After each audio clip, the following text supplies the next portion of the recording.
नमस्कार। प्रस्तुत है जैनेन्द्र कुमार की लिखी कहानी पत्नी। शहर के एक तिरस्कृत मकान, दूसरा तल्ला। वहां चौके में एक स्त्री अंगीठी सामने लिए बैठी है। अंगीठी की आग राख हुई जा रही है। वह जाने क्या सोच रही है। उसकी अवस्था 20-22 के लगभग होगी। देह से कुछ दुबली है और संभ्रपात कुल की मालूम होती है। एकाएक अंगीठी की राख होती हुई आग की ओर स्त्री का ध्यान गया। घुटनों पर हाथ देखकर वह उठी।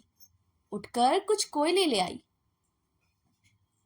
कोयले अंगीठी में डालकर फिर किनारे ऐसे बैठ गई, मानो याद करना चाहती है कि अब क्या करूं। घर में और कोई नहीं है और समय 12 से ऊपर हो गया। 2 प्राणी इसी घर में रहते हैं, पति और पत्नी। पति सवेरे से गए हैं और लौटे नहीं और पत्नी चौके में बैठी है। वह सोचती है, नहीं, सोचती कहाँ है। अस्वभाव से वह तो वहां बैठी ही है। सोचने को है तो यही कि कोयले ना बुझ जाएं। वह जाने कब आएंगे। 1 बज गया है। कुछ हो, आदमी को अपनी देह की फिक्र तो करनी ही चाहिए। और सुनंदा बैठी है। वह कुछ कर नहीं रही है। जब वह आएंगे तब रोटी बना दूंगी।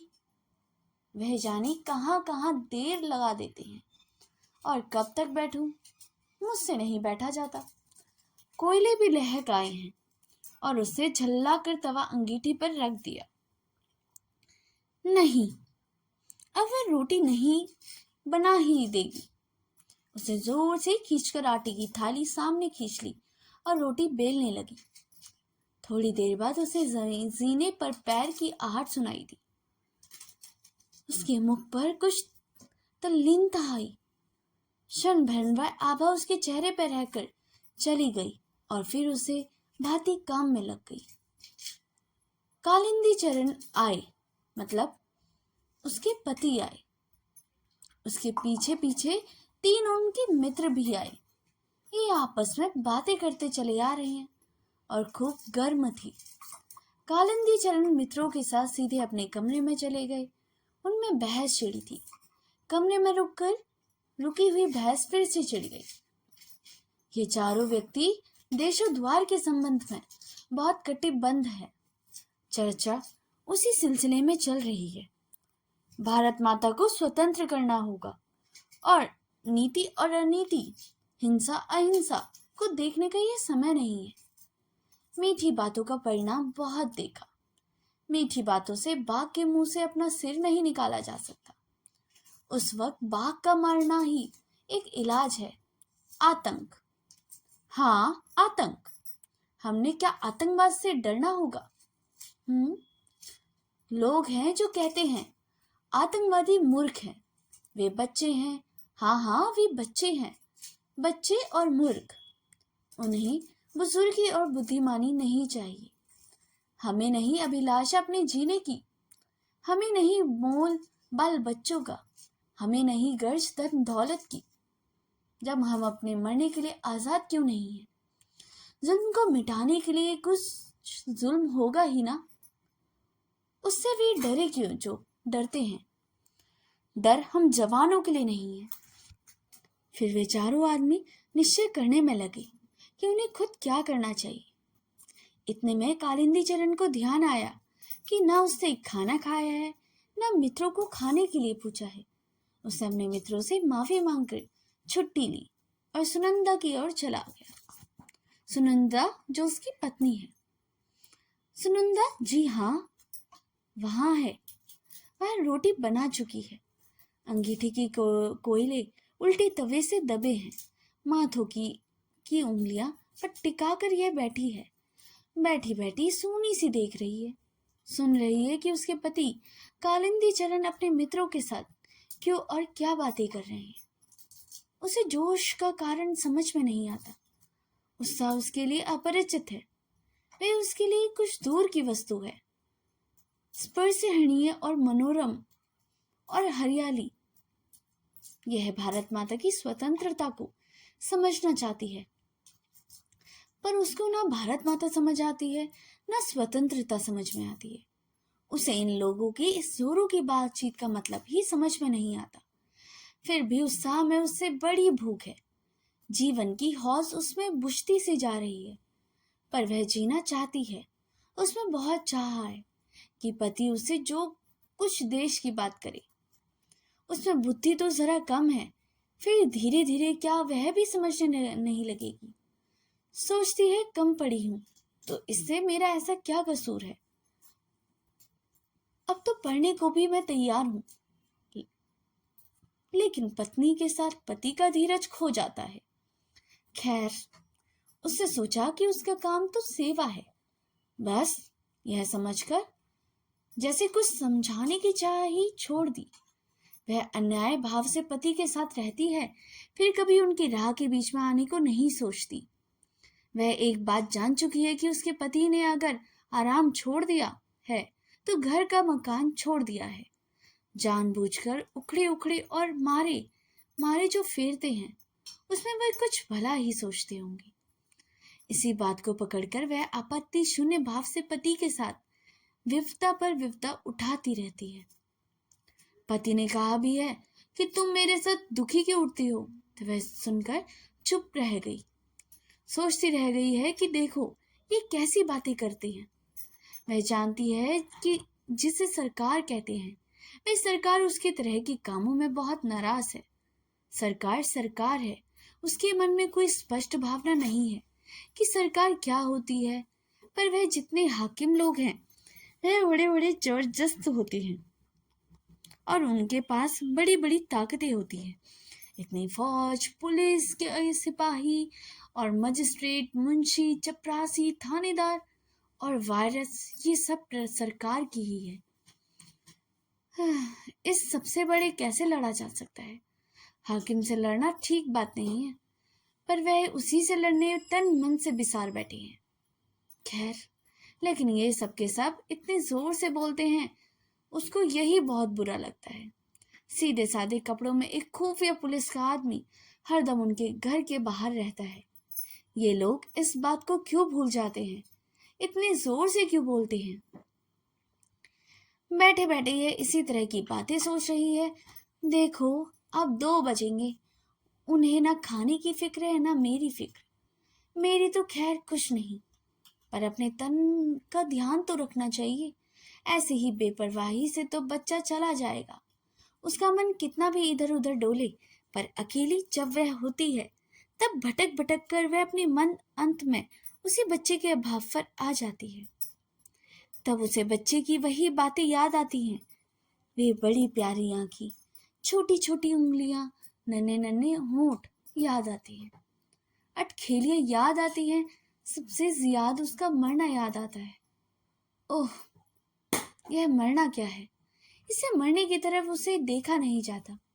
यद्यपि वह जानती है कि मरना सबको है, सबको मरना है, उसके पति को भी मरना है, पर उस तरफ भूल से भी छान भर देखती है तो भय से भर जाती है। उसे सहा नहीं जाता। बच्चों की याद उसे मत उठती है, पर वह विहल होकर आंख पोंछती है तो इधर उधर की किसी बात, काम की बात में अपने आप को उलझा लेती है। पर अकेले में वह कुछ करे, रह रहकर वही वह याद, वही वह मरने की बात उसके सामने हो रही है। उसके चित्त बेबस हो जाता है। वह उठी, अब उठकर बर्तनों की मौज डाली। चौका भी साफ करना है। ओह, खाली बैठी मैं क्या सोचती रहा करती हूँ। इतने में कालिंदी चरण चौके में घुसे। सुनंदा कठोरतापूर्वक शून्य को देखते ही रही। उससे पति की ओर नहीं देखा। कालिंदी ने कहा, सुनंदा, खाने वाले हम 4 हैं, खाना हो गया। सुनंदा चुन की थाली और चकला बेलन और बटलोई वगैरह खाली बर्तन उठाकर चल दी। कुछ भी बोली नहीं। कालिंदी ने कहा, सुनती हो, 3 आदमी मेरे साथ और हैं। खाना बन सके तो कहो, नहीं तो इतने में हम काम चला लेंगे। सुनंदा कुछ नहीं बोली। उसके मन में बेहद गुस्सा उठने लगा। वह उससे क्षमा प्रार्थी से क्यों बातें कर रहा था। हंसकर क्यों नहीं कह देते कि कुछ और खाना बना दो, जैसे मैं गैर हूं। अच्छी बात है, तो मैं भी गुलाम नहीं हूं कि इनके ही काम में लगी रहूं। मैं कुछ नहीं खाना वाना बनाना। मैं चुप रही। कालिंदी चरण ने जरा जोर से कहा, सुनंदा। सुनंदा के जी में ऐसा हुआ कि हाथ की बटलोई के खूब जोर से फेंक दे। किसी का गुस्सा सहने के लिए वह नहीं है। उसे तनिक भी सुध ना रही कि अभी भी बैठे बैठे इन्हीं अपने पति के बारे में कैसी प्रीति और भलाई की बातें सोच रही थी। इस वक्त भीतर ही भीतर गुस्से से घुटकर रह गई। क्यों बोल भी नहीं सकती? सुनंदा नहीं ही बोली। तो अच्छी बात है, खाना कोई भी नहीं खाएगा। यह कहकर कालिंदी तैश में पैर पटकते हुए लौटकर चले गए। कालिंदी चरण अपने दल में उग्र नहीं समझ जाते, किसी कदर उदार नहीं समझते। सदस्य अधिकतर अविवाहित हैं। कालिंदी चरण विवाहित ही नहीं है, वह एक बच्चा खो भी चुके हैं। उनकी बात का दल में आदर है। कुछ लोग उनके धीमेपन पर रुष्ट भी हैं। वह दल के विवेक के प्रतिनिधि है और उत्ताप पर अंकुश का काम भी करते हैं। बहस इतनी पर थी कि कालिंदी का मत था कि हमें आतंक को छोड़ने की ओर बढ़ना चाहिए। आतंक से विवेक कुंठित होता है। या तो मनुष्य उससे उत्तेजित ही रहता है या वह के दबा रहता है। दोनों स्थितियां श्रेष्ठ नहीं है। हमारा लक्ष्य बुद्धि के चारों ओर से जगाना है, उसे आतंकित करना नहीं। सरकार व्यक्ति के और राष्ट्र के विकास के ऊपर बैठकर उसे दबाना चाहती है। हम इसी विकास के अवरोध को हटाना चाहते हैं, इसी को मुक्त कराना चाहते हैं। आतंक से वह काम नहीं होगा जो शक्ति के मद में उन्मुक्त है।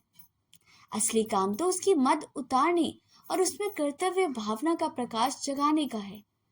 हम स्वीकार करें कि मद और उसकी टक्कर खाकर चोट पाकर ही उतरेगा। यह चोट देने के लिए हमें अवश्य तैयार रहना चाहिए, पर यह नोचा नोची उपयुक्त नहीं। इसमें सत्ता का कुछ बिगड़ता तो नहीं, उल्टी उसे अपने औचित्य पर संतोष हो जाता है। पर जब सुनंदा के पास से लौटकर आया, तब देखा कि कालिंदी अपने पक्ष पर हट नहीं है। वह सहमत हो सकता है कि हाँ, आतंक जरूरी भी है। हाँ, उसने कहा, यह ठीक है कि हम लोग कुछ काम शुरू कर दें। इसके साथ ही कहा, आप लोगों को भूख नहीं लगती क्या? उनकी तबीयत खराब है।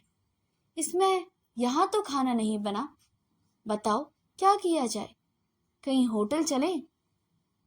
एक ने कहा कि कुछ बाजार से ही मंगा लेना चाहिए। दूसरे की राय हुई कि होटल ही चलना चाहिए। इसी तरह बातों में लगे थे कि सुनंदा ने एक बड़ी थाली में खाना परोसकर उनके बीच लाकर रख दिया। रखकर वह चुपचाप चली गई। फिर आकर पास ही 4 गिलास पानी के भी रख दिए और फिर उसी भांति चुपचाप चली गई। कालिंदी को जैसे किसी ने काट लिया। तीनों मित्र चुप हो रहे। उन्हें अनुभव हो रहा था कि पति पत्नी के भी स्थिति में कुछ तनाव पड़ा हुआ है। अंत में एक ने कहा, कालिंदी, तुम तो कहते थे खाना नहीं है। कालिंदी ने छेप कर कहा, क्या मतलब था?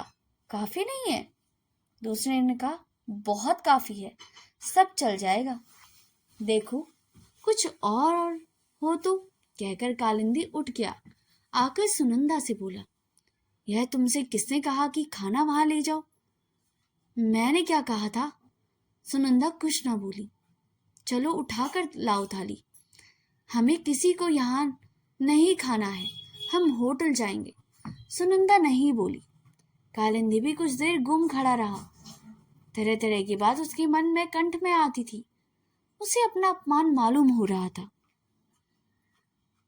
और अपमान उसे सहा नहीं गया। उसने कहा, सुनती नहीं हो कि कोई क्या कह रहा है? क्यों? सुनंदा ने अपने मुंह फेर लिया। और मैं बकते रहने के लिए हूं। सुनंदा भीतर ही भीतर घुट गई। मैं पूछता हूं कि अब मैं कह गया था, तब खाना ले जाने की क्या जरूरत थी? सुनंदा ने मुड़कर अपने को दबाकर धीमे से कहा, खाओगे नहीं? एक तो बच गया है। कालिंदी निरस्त्र होने लगा। उसे बुरा मालूम हुआ कि मानो धमकी के साथ पूछा, खाना और है? सुनंदा ने धीमे से कहा, अचार लेते आओ। खाना और नहीं है? अच्छा लाओ अचार। सुनंदा ने अचार ला दिया और लेकर कालिंदी भी चला गया। सुनंदा ने अपने लिए कुछ भी बचाकर नहीं रखा था। उसे यह सोच ही नहीं थी कि उसे भी खाना है। अब कालिंदी के लौटने पर उसे जैसे मालूम हुआ कि उसने अपने लिए कुछ भी नहीं बचाकर रखा है। वह अपने से रुष्ट हुई। उसका मन कठोर हुआ, इसलिए नहीं कि उसने खाना नहीं बचाया। इस पर तो उससे स्वाभिमान का भाव जगता था। मन कठोर यूं हुआ कि वह इस तरह की बातें सोचती ही क्यों है। छी, यह भी सोचने की बात है। और उसमें कड़वाहट भी फैली। यह उसके मन में लगता ही है कि देखो, उन्होंने एक बार भी नहीं पूछा कि तुम क्या खाओगी। क्या मैं यह सब सह सकती थी कि मैं तो खाऊं और उनके मित्र भूखे रहें? पर पूछ लेते तो क्या था। इस बात पर उनका मन टूटता सा है, मानो उसका जो तनिक सा मान था वह भी कुचल गया। वह रह रहकर अपने को स्वयं अपमानित कर लेती हुई कहती है, छी छी सुनंदा, तुझे जरा सी बात का अब तक ख्याल होता है? तुझे तो खुश होना चाहिए कि उनके लिए एक रोज भूखे रहने का तुझे पुण्य मिला। मैं क्यों नाराज होती हूँ? अब से नाराज ना करूंगी। वे अपने तन मन से सुध तो नहीं रखते। यह ठीक नहीं है, तो मैं क्या करूं? और वह अपने बर्तन मांजने में लग गई। उसे सुनने में पड़ा कि लोग फिर जोर शोर से बहस करने में लग गए हैं। बीच बीच में हंसी के कहके भी सुनाई दिए। ओह! सहसा उसे ख्याल हुआ, बर्तन तो पीछे भी मल सकती हूँ, लेकिन उन्हें कुछ जरूरत हुई तो। यह सोच झपट धोकर वह कमरे के दरवाजे के बाहर दीवार से लगकर खड़ी हो गई। एक मित्र ने कहा, अचार और है? अचार और मंगवाओ यार। कालिंदी ने अभ्यासवश जोर से पुकारा, अचार लाना भाई, अचार। मानो सुनंदा कहीं बहुत दूर हो, पर वह तो बाहर लगी खड़ी ही थी। उसे चुपचाप अचार लाकर रख दिया। जाने लगी तो कालिंदी ने तनिक संगित वाणी से कहा, थोड़ा पानी भी लाना। और सुनंदा ने पानी ला दिया, देकर लौटी और फिर बाहर द्वार से लगकर ऊंट में खड़ी हो गई। जिसे कालिंदी कुछ भी मांगे तो जल्दी से ला दे। अगर आपको ये वीडियो पसंद आई हो तो इसे ज़्यादा से ज़्यादा अपने मित्रों, परिवारजनों के साथ शेयर ज़रूर कीजिए और हमारे चैनल को सब्सक्राइब करने ना भूलिएगा। मिलते हैं अगली स्टोरी में। तब तक के लिए धन्यवाद।